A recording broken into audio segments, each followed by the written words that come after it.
Fabriqué par Binge Audio.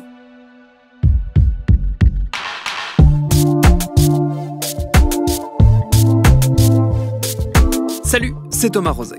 Aussi surprenant que ça puisse paraître, on va parler aujourd'hui d'une véritable épidémie. Alors non, pas de celle qu'on traîne depuis le début de l'année et qui vient de pousser nos chers dirigeants à recaler une partie du pays dans son chez-soi de 21h à 6h du matin, mais plutôt d'une autre maladie qu'on trimballe sans doute depuis plus longtemps encore et qui régulièrement, elle aussi, récidive, reflambe. Ce mal bien connu, c'est le syndrome de l'emballement, un phénomène qui fait prendre une ampleur démesurée et totalement décalée à un sujet souvent traité à peu près n'importe comment, voire par une succession de contresens et d'approximations qui frisent le pathologique. Dernière récidive en date, celle que doit subir Alice Coffin, journaliste, femme politique, militante lesbienne, qui vient de signer un livre chez Grasset, Le génie lesbien, et qui se voit sommée de s'expliquer d'interview en interview sur sa volonté de couper sans vergogne l'ensemble des pénis de nous autres pauvres mâles. Je caricature à peine.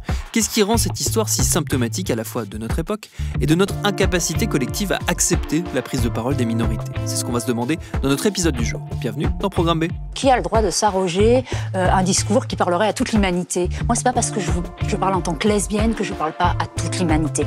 Au contraire. Et j'ajoute ça, c'est que c'est pas moi qui les ai définis. C'est pas moi qui ai décidé que l'humanité, elle était aussi fermement clivée entre les hommes, les femmes, les hétéros, les homos. Ce que je fais, au contraire, c'est essayer de rapprocher, de dire ça a créé de tels schismes, de telles violences que j'essaye, au contraire, de rattraper des siècles et des siècles de violence et de dissociation.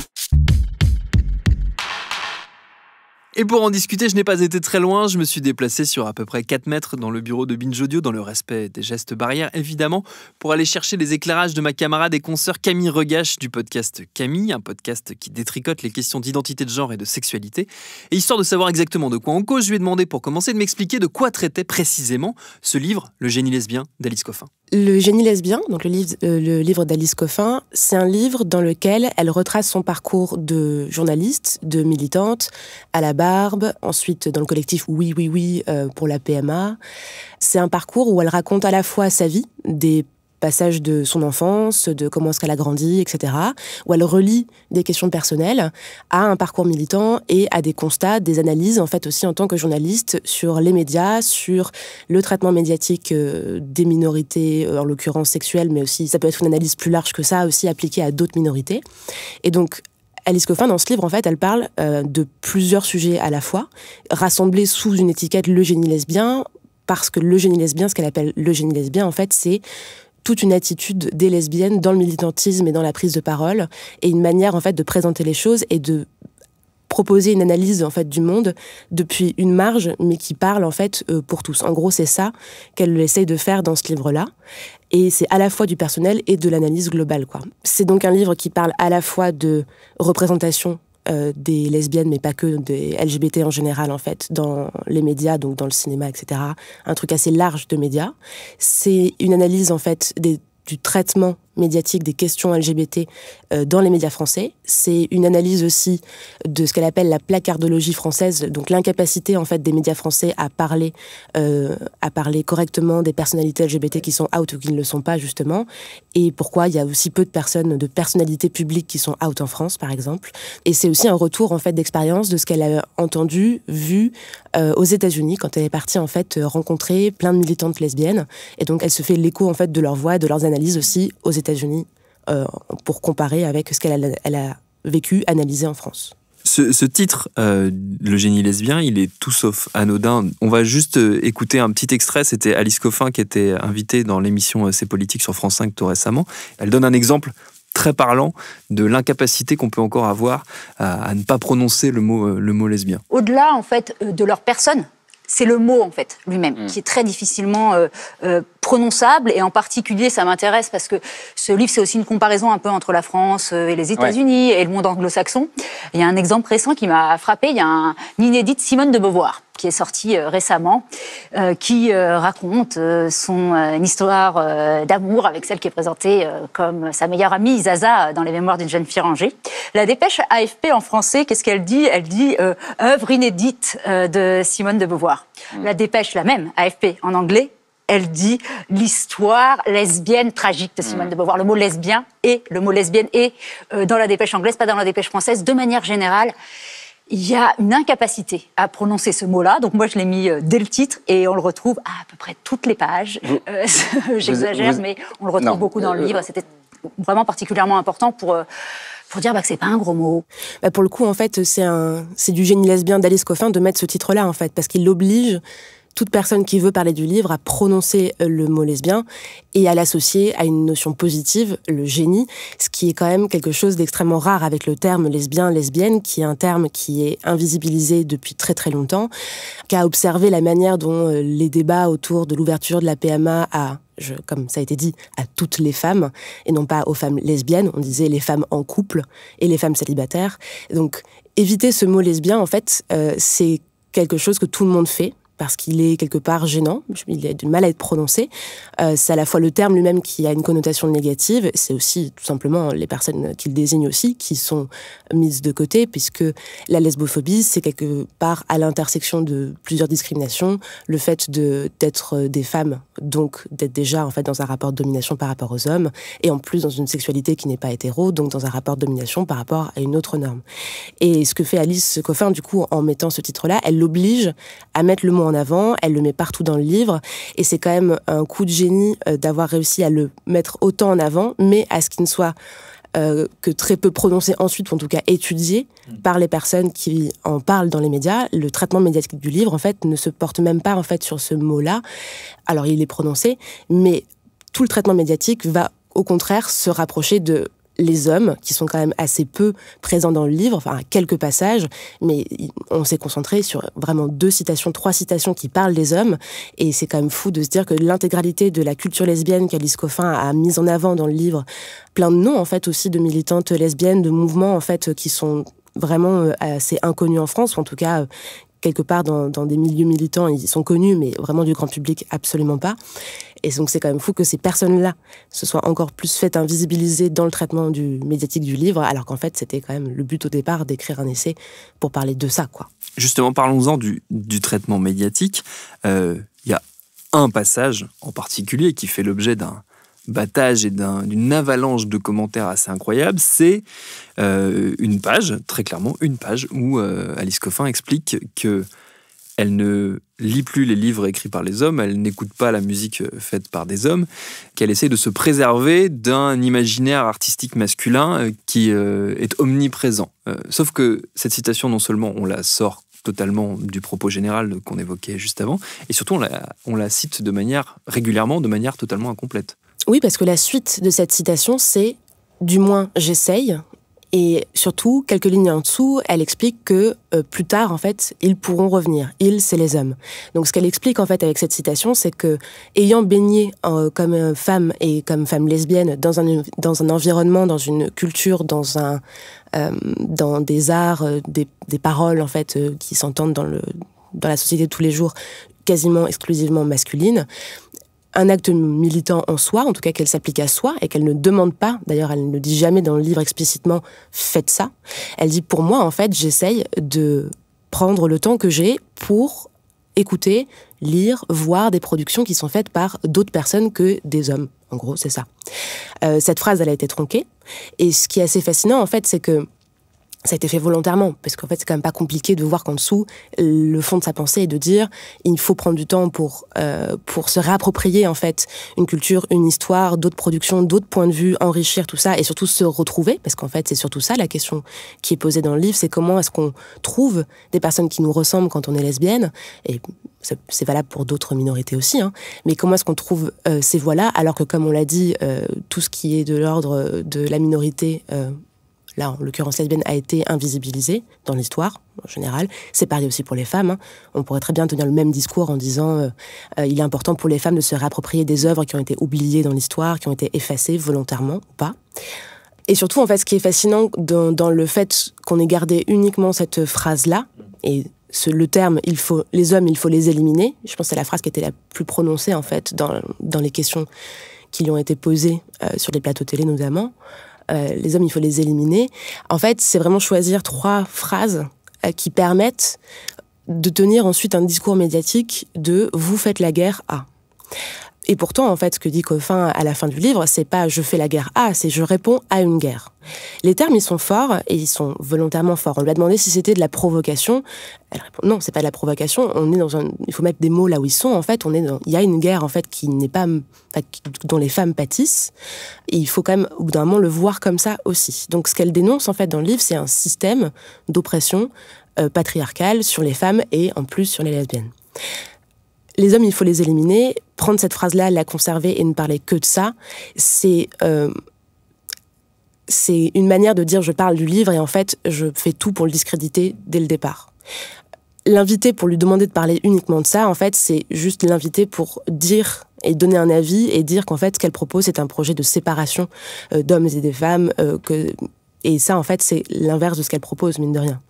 C'est aussi lié à son statut de lesbienne, concrètement. C'est-à-dire que ce qu'elle vit aujourd'hui dans le traitement médiatique, c'est un traitement médiatique qui est représentatif de la manière dont la parole des femmes est accueillie dans les médias, puisqu'on lui refuse une parole politique. On part du principe qu'elle est là pour donner un avis personnel, et donc elle ne parle pas de politique. La preuve en est, c'est qu'on lui refuse le droit de généraliser, mais vous dites les hommes, c'est pas tous les hommes, etc. Ce qu'elle explique très bien, c'est que non, en fait, on a le droit de généraliser quand on parle de politique, c'est même la base en fait de la politique, c'est de faire des généralités. D'ailleurs, les hommes ne se privent jamais de dire les femmes, voire même encore pire, la femme, c'est quand même pire que de la généralisation, on va quand même pas se mentir. Et donc on lui refuse une parole politique et on lui refuse aussi de manière assez classique aussi, en tant que femme lesbienne, le droit de parler justement des hommes. Parce qu'en fait, si une femme hétérosexuelle parle des hommes, il y a quand même un truc, bon, on se dit, ça va quand même, elle a peut-être des critiques, mais au fond, elle les aime un peu, quand même, les hommes.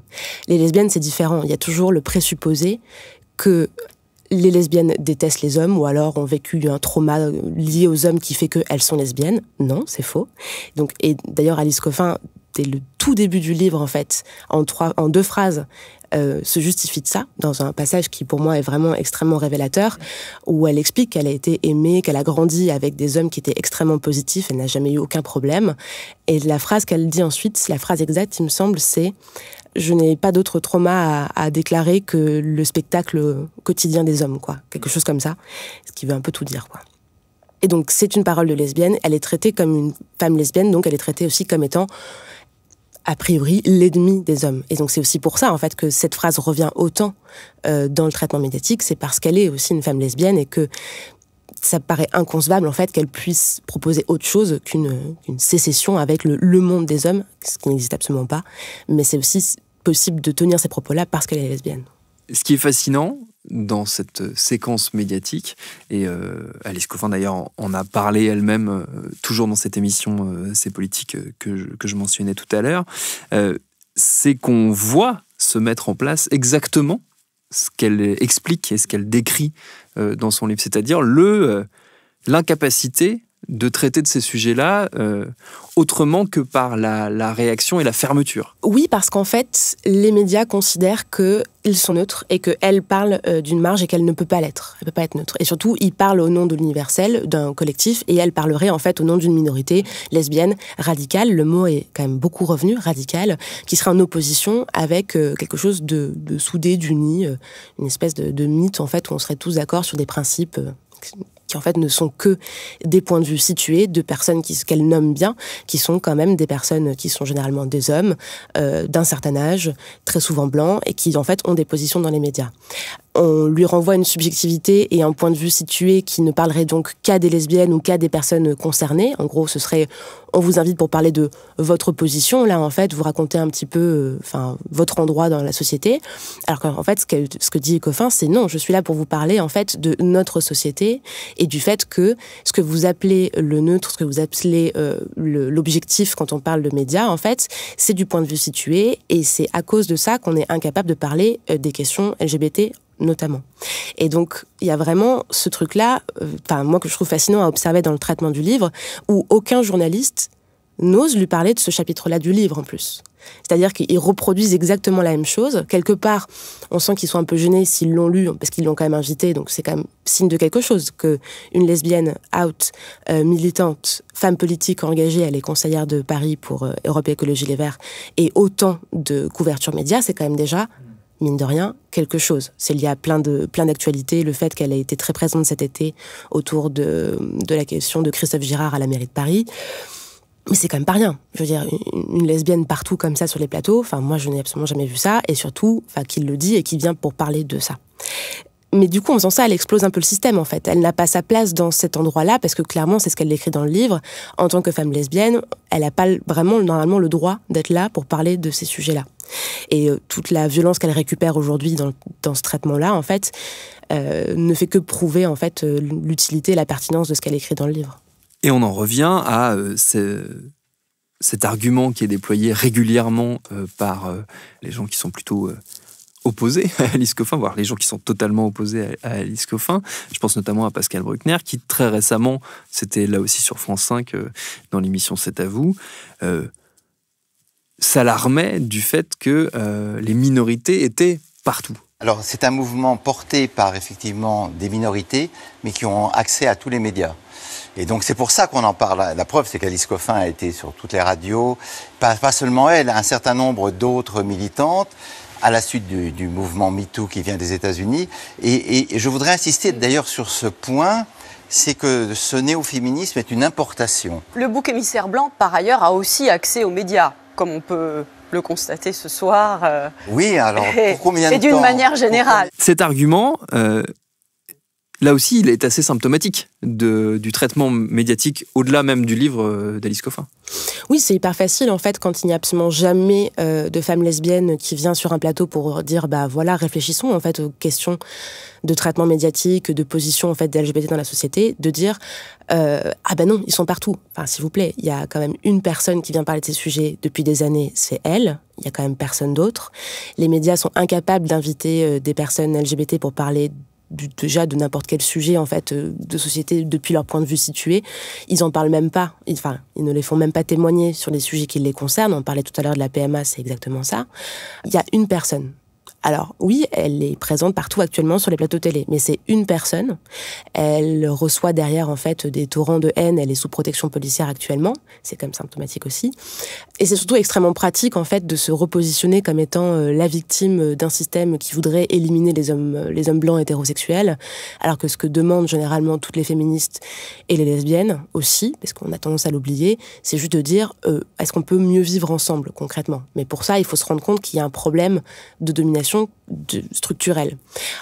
Tout vient de là, en fait. Il y a une incapacité à voir qu'il y a un rapport de pouvoir entre hommes et femmes. Et quand on dit vous voulez opposer les hommes et les femmes, c'est comme si c'était sur le même niveau, en fait, comme s'il y avait deux groupes au même étage qui s'opposeraient, qui seraient dans cette pseudo-guerre des sexes qui n'existe pas. On oublie, en fait, qu'il y a un rapport de hiérarchie, que les hommes sont au-dessus des femmes dans les rapports de pouvoir dans la société aujourd'hui, que les hétéros sont au-dessus des homos dans la société aujourd'hui.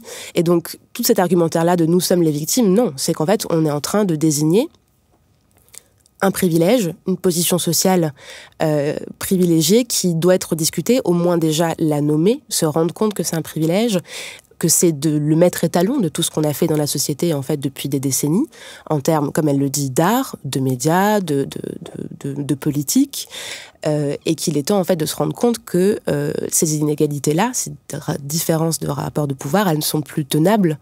Et c'est parce que les personnes qui sont dominées se mettent à parler, à être entendues, se mettent à être entendues, en tout cas, elles ont une place quelque part, alors qu'elles n'en avaient aucune avant. C'est ça, en fait, qui froisse concrètement ceux qui disent « mais non, je suis pas privilégiée, etc. » et qui, surtout, ne veulent pas être amenés à une part de leur identité. Sur le plateau de C'est politique, sur France 5, donc sur l'émission de dimanche dernier, il y a Thomas Stengarov qui dit mais attendez, ce serait quoi un livre d'hommes ? Voilà, on est deux hommes sur le plateau à avoir écrit des livres. Enfin, il n'y a rien qui relie nos deux productions, c'est juste deux livres. Et ça montre extrêmement bien l'incapacité à se penser pour les dominants comme étant partie d'un groupe qui a, mine de rien, des intérêts communs, une reproduction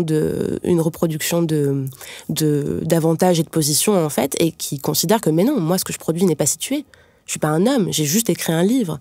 Non, vous êtes un homme, vous avez écrit un livre, vous avez donc écrit à partir d'un point de vue, le vôtre, qui est situé dans la société, et donc du coup, évidemment, il y a une part d'identité là-dedans. Et donc c'est aussi, je crois, ce refus-là de se penser avec des étiquettes que les minoritaires sont obligés de voir et quelque part de revendiquer, parce que les étiquettes, c'est pas elles et eux qui se sont dit « Ah, mais je vais me dire lesbienne absolument et donc du coup militer pour ça ». Non, c'est qu'en fait, c'est la société qui colle les étiquettes sur les gens.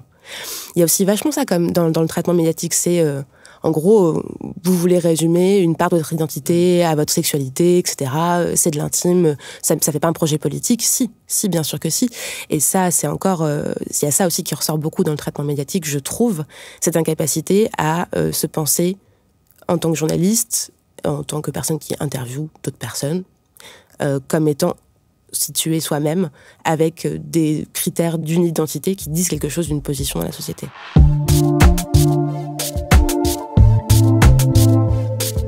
Pour rogner encore un peu plus sur nos idées reçues en la matière, vous pouvez aussi écouter les nouveaux épisodes du podcast Camille, dont la seconde saison vient juste de débuter. Merci à Camille Regache pour ses réponses. Programme B, c'est un podcast de Binge Audio, préparé par Lauren Bess, réalisé par Mathieu Thévenon. Abonnez-vous sur votre appli de podcast préféré pour ne manquer aucun de nos épisodes. Facebook, Twitter, Instagram pour nous parler. Et à demain pour un nouvel épisode.